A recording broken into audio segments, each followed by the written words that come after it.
What we've got here in this problem is to output a number, and each time we output that number, we also output that number doubled and tripled, or whatever the book might say.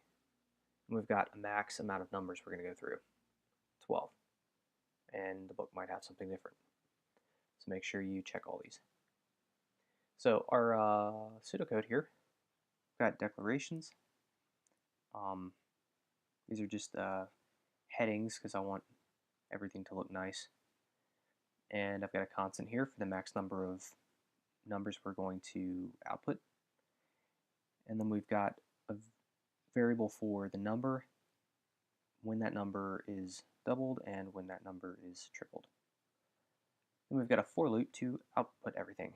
So count is starting at 1, it's going to 12, and it's going to increment by 1. And I'm going to output the headings, and then I'm going to output the variables in for and stop.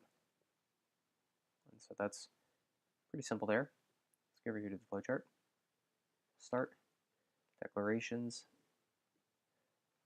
for going through this. We're going to do our calculations here.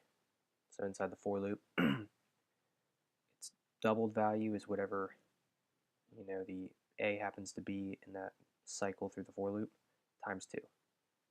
Same with its whatever a happens to be in this cycle, its value tripled will be whatever it is times 3.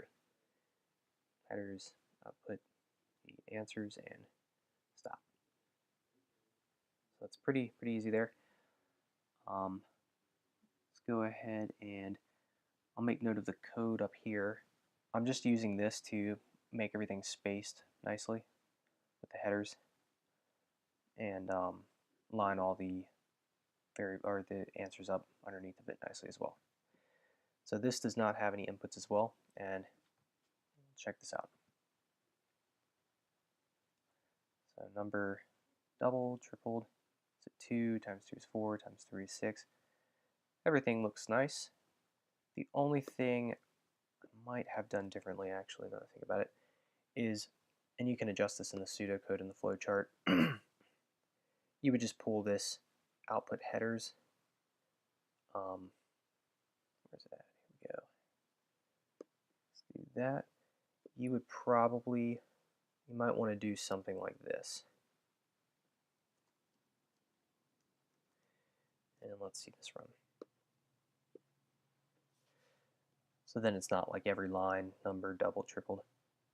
Now you just have it a little nicer. So you would pull those headers out of your pseudocode. So it'd be this line you would put up in front of the for loop. It would be aligned with the for loop on top. And you would also do the same thing where you took this out, that little red rhombus or whatever it's called, and you would put it right up on top before this arrow hits. So it would be like right here. And I think that's about it for this one. So anyway, thanks for watching, and I'll see you in the next video.